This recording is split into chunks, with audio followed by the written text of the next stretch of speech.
Blog Talk Radio. Good morning. This is your host, Llorraine Neithardt, and you have reached Venus Unplugged, your virtual heartbreak hotel. And we are continuing with the epic story, fairy tale of Snow White, because it is a teaching myth, a transformational path to individuation, which means wholeness. And so in this simple tale lies much gold. I also wanted to humbly mention that I'm one of the 100 top psychics in America. It's a book by Paulette Cooper and Paul Noble, and it gives you some interesting stories about psychics and their journey and all their information. So you can get that at Amazon, or I think it's going to be in the bookstores pretty soon. So that's that. And, of course, you want to make an appointment or anything, LorraineNeithardt.com. Or my number is 212-757-8914. But now for Snow White. So we left off, and she did it again. Snow White went for the temptation. She bit the death apple, the poisonous apple.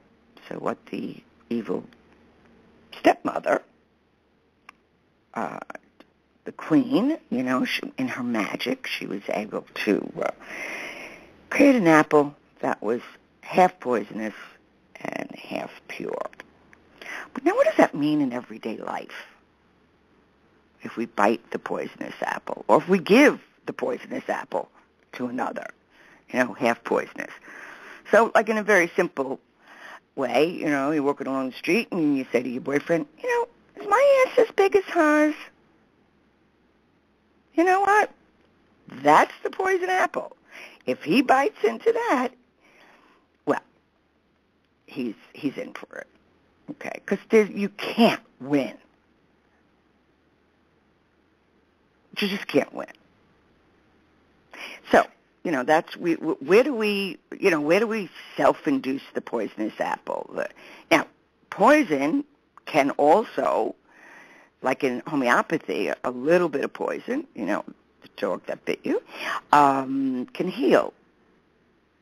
So these stories, and one of the things I started to realize with fairy tales, because I've been reading these and working with them and analyzing them, and also, listening. Well, I listen to people's stories, these profound, epic, Wagnerian lives that they're living, and they don't even realize it.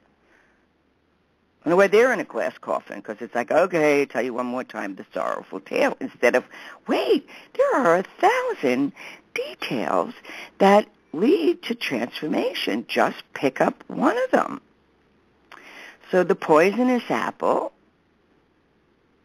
and the apple is interesting because the apple is also in the same family as the rose. So that's transformation. So we know, and why does Snow White keep on falling for these temptations? Or why do we? On an unconscious level, it's always an attempt to make a change. Something will come along in our life, and we'll go for it. And we'll realize, like, wow, I didn't realize what that was going to bring. And if we can stay rooted like a tree, have our roots deep in the earth and stand on the tree and withstand any type of suffering without any prediction. It's interesting, people jump into fear, which is a form of resistance, okay? And from the fear, they predict the outcome. Of course, none of this is true, and none of it's going to happen. And, we need fear when we really are in a state of fear, but not in these, morbid fantasies of which we torture ourselves with. So she eats that poison apple, falls down, appearing to be dead. The dwarfs come home, and it's like Snow White is unconscious and dead. And they, of course, don't know what to do. And they mourn her for 3 days. There we go again, the number 3. This fairy tale holds a lot of symbolism of numbers, and 3 is creation, and 3 is also a powerful number in alchemy. And they take her to a mountain, and because she's so beautiful, they can't bear to put her into the ground. Thank God. So they put her in a glass coffin. Something that is very interesting about fairy tales, there's really no sin. There's no god or goddess like saying there's a sin.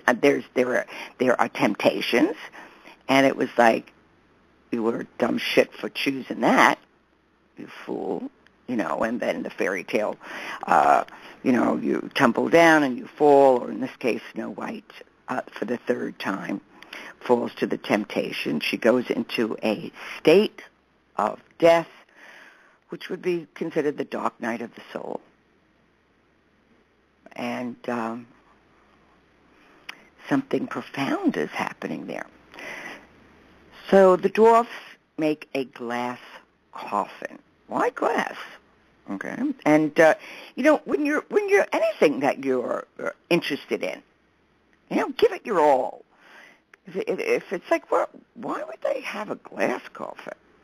Why didn't they bury her? Ask yourself these questions, because these questions will lead to other possibilities and solutions, and that's what's called kind of blowing libido into a situation, or when someone is telling you a story and you ask questions about these little details, and suddenly it's filled with possibilities and very often solutions. So there is a wonderful book. It's called An Illustrated Encyclopedia of Traditional Symbols by J.C. Cooper. And so they have glass, but they have it also as crystal and what it represents, all right? So purity, spiritual perfection, and knowledge, the self-luminous. So here they talk about crystal or glass boats or towers or slippers, remember Cinderella and those shoes, signify a transfer from one plane to another or change of state to the inner plane. The crystal has magic powers and is a symbol of the Great Spirit. It is the passive aspect of the will with the sort of the active aspect. So when we start looking at them, when we think of all the things that we use glass for, well, we use glass to see in our glasses, and we have windows, and those are considered the soul, and in the desert, if lightning strikes in the desert, okay, between the fire and electrical of the lightning, it will create a glass rod because glass is made from sand. Sand is our ancestors. So when we dream of sand, it's our ancestors that we're dreaming of. They're present. So, people say, well, why doesn't the fairy tale just tell you straight out? Because we have to work for this. We have to earn this. And we earn, just like in our dreams, we have to earn the wisdom and the language of what our dream is transforming for us. Because the fairy tale are like living dreams, and fairy tales are ancient, these stories. So we've got the glass, okay? And then we have to look at what do they mean by the coffin? Okay, this way, because coffins, the Egyptians started the coffins. Okay, so the coffin is the same symbolism as the tomb that the Egyptians were buried in, and they were used for the dying gods, and saviors were laid. And the mystic womb of the second birth, hence redemption, resurrection, salvation.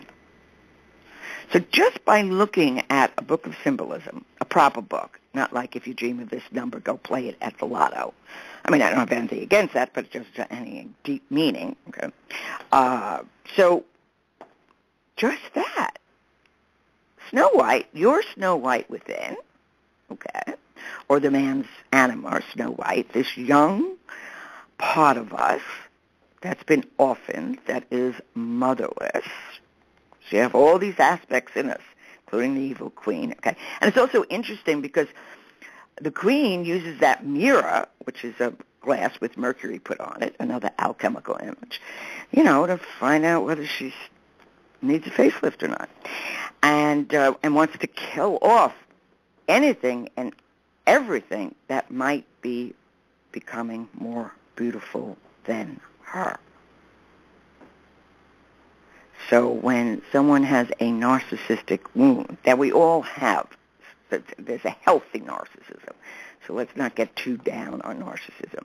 But when narcissism is a distortion and it doesn't use the rest of our, it doesn't allow the true self to come in, all right, because it's so busy, it's wounded. And even though a narcissistic person can be it's very painful because there's no mirroring. They can't mirror back. They can't give back. They're actually, the glass coffin would be when we get ourselves caught in a glass coffin. That's, in a sense, we're in a narcissistic complex. Keep on telling ourselves the story again and again, around and around. No resolution, can't see any meaning. Why is this happening to me? And what I like to see it as, and we start to drown in a bird bath. You're not in the ocean. You're standing in a bird bath. You're not drowning, but it's tyranny. You're terrifying. So it's kind of the witch within is terrifying you. Against what? It doesn't want you to become conscious.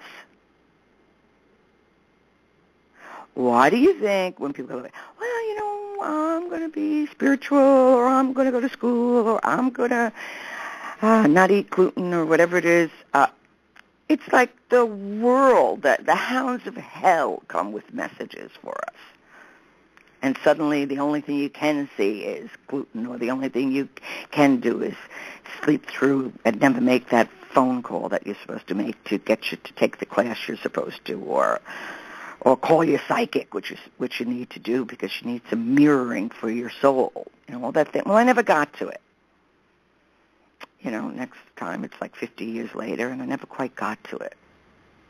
Well, we're here for a limited time.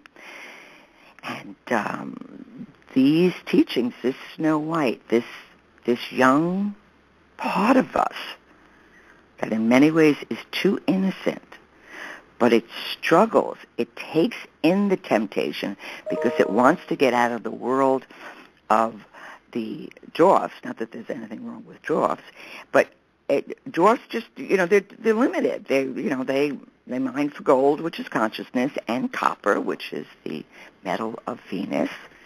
But they're not going to outgrow anything.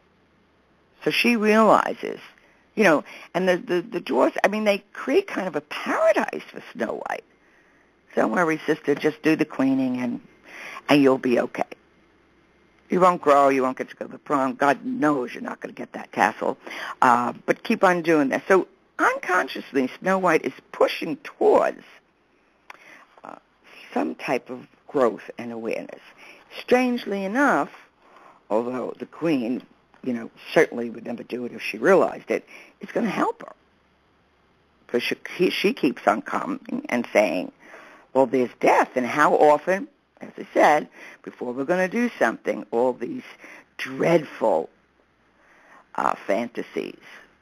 What if? That's usually ends in some disaster, but it's not true.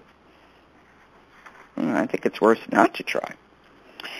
So we have a little, and the queen, now she's thrilled. Finally, she gets Snow White. She's eaten the apple.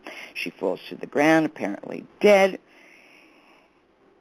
And the queen just looks at her, and she laughs out loud, and she says, as white as snow, as red as blood, and as black as ebony wood, this time the dwarfs cannot awaken you again. And then she doesn't give it up, right? Talk about perseverance. Actually, if my spiritual teacher used to say this, if the good was as vigilant as evil, we'd have a very different world. Evil is vigilant. It doesn't give it up, okay? And the queen says, ha, and the mirror, which just mirrors back what it sees as it's true. Oh, queen, you are the fairest of the land. So now the queen's envious heart has found some peace, as envious hearts go. And she's as cynical and contemptuous as she once was, and she mentions the color of the black, the white, and the red, and the number 3. So now we know another hint at alchemy. Red, black, and white are the colors of alchemy. And the 3 is always a creative process, or sometimes it could be incest. So what begins to happen now? So Queen thinks she's happy. Snow White's in this state of transformation.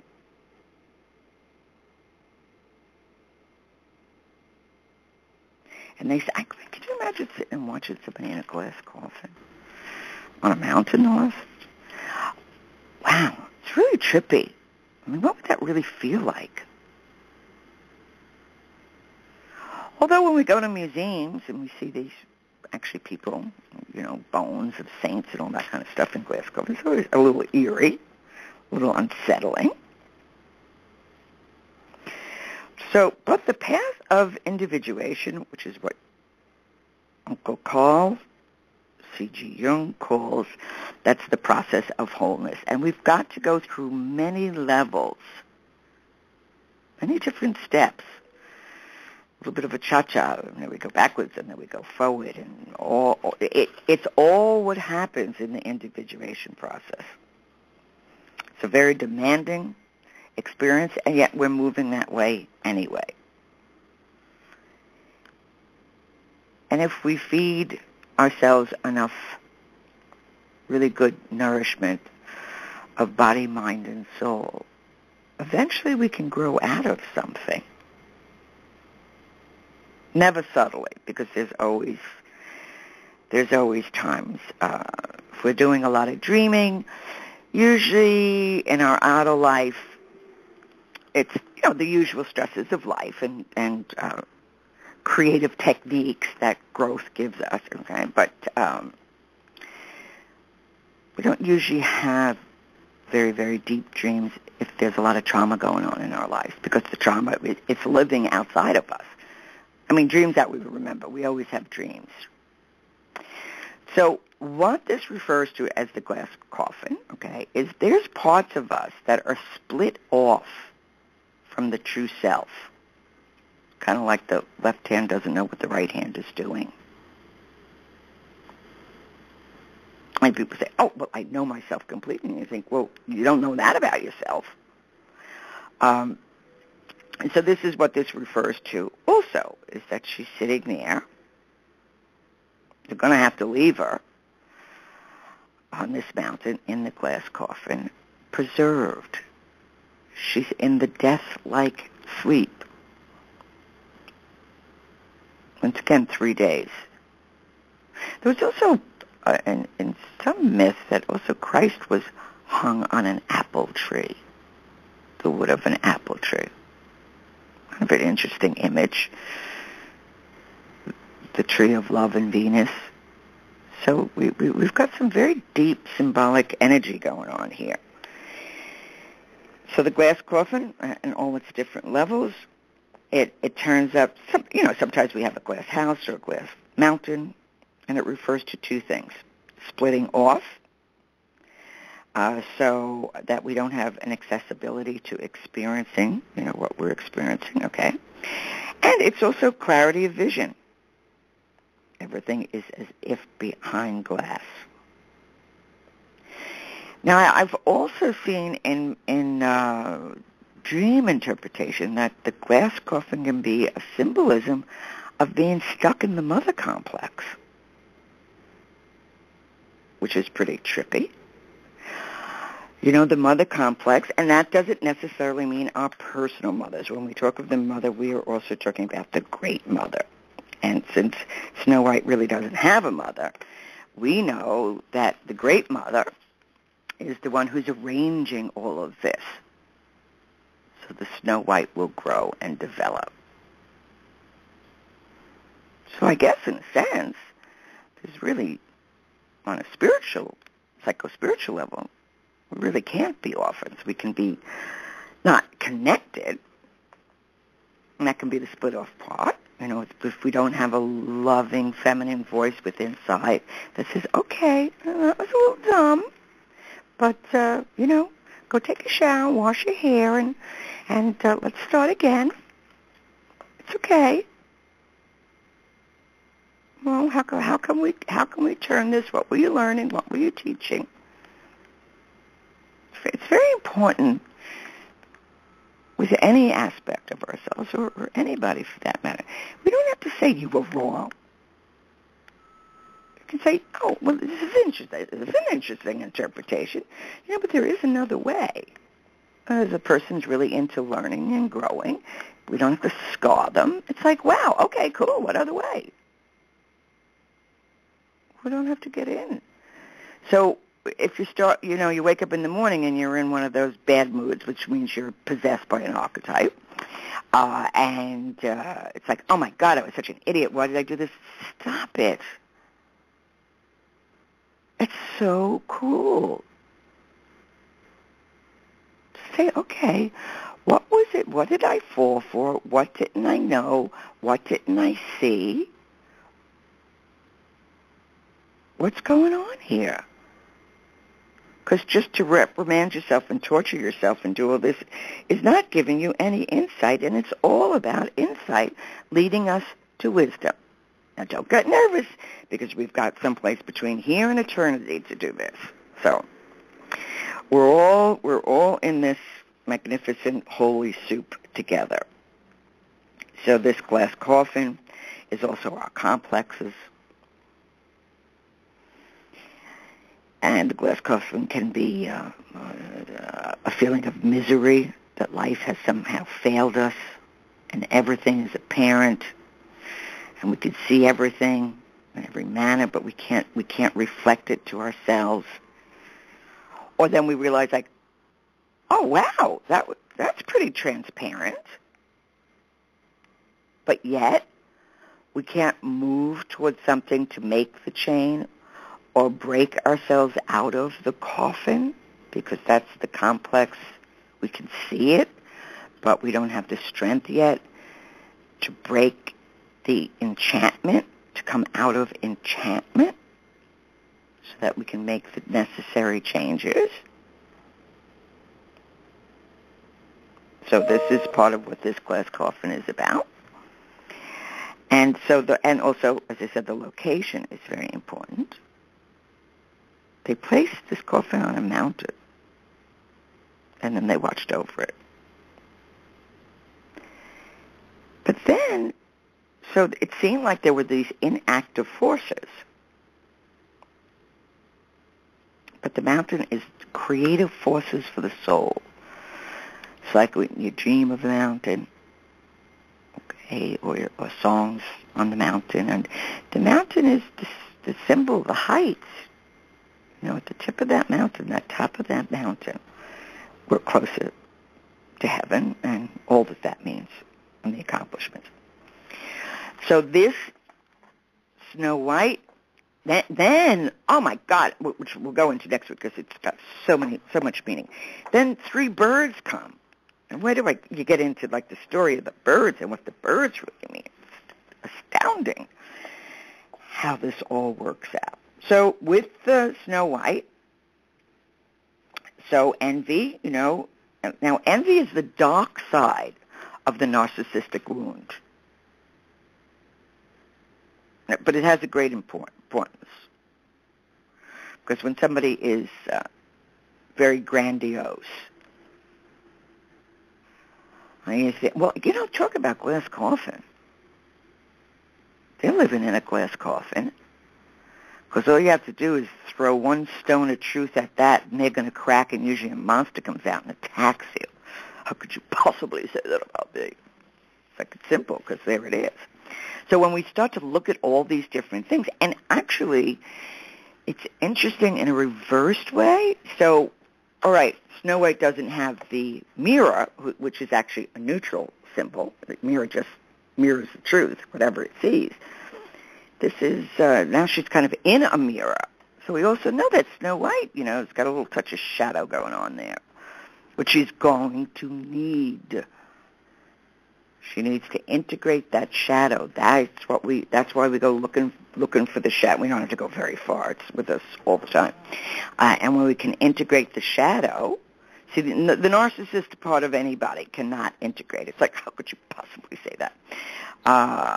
But the part that's not wounded, and narcissism is a terrible wound to suffer. It's terrible. I mean, they cannot get out. They're stuck. They can't see love. They can't feel love. They're just stuck. I mean, it was once believed that you couldn't help people out of their narcissistic wound, but we can. If it's malignant narcissism, well, I mean, then they're a plight to the earth. So Snow White, in a reverse manner, all right, so it's not the mirror, but she's stuck in this glass state. She doesn't go into the earth like her soul sister Persephone to get the, or Psyche to get the beauty queen, but she's there. She's left there. And it's like a conductor for consciousness. And that's where we get stuck. I mean, everybody, I think, knows that feeling when we feel like we're stuck in something. We're watching everything, but we can't move. We can't function. Sometimes even feeling, slightly catatonic. That's the glass coffin. That's what happens. But in that state, some great mystery is taking place. And if we could view our fears, our woundedness, even our depressions, whatever that is, we are also in the presence of great mystery. And the whole thing about a mystery is we are clueless, we have no idea. The way you approach a mystery, I mean, you don't go throw a bomb in it because it will disintegrate. You'll never figure it out. It's the way we approach it. It's a sense of the sacred. I will sit before this great mystery, which very often is our love life. We're always asking why. Until I start to understand, until I start to comprehend what is really going on in my life. So as she sits there and as if, now they believe she's dead, okay? It's as if she's dead. But what is she, first and foremost, what does she have to die to? She had to die to that, the busy little life of doing. And so she's got to be stilled. Well, the Queen just told me boy, that went fast, didn't it? Okay, so next week, you want to tune in and find out what those three little birds have to say to all of us. And that's it. Till we speak again and listen again. Bye-bye.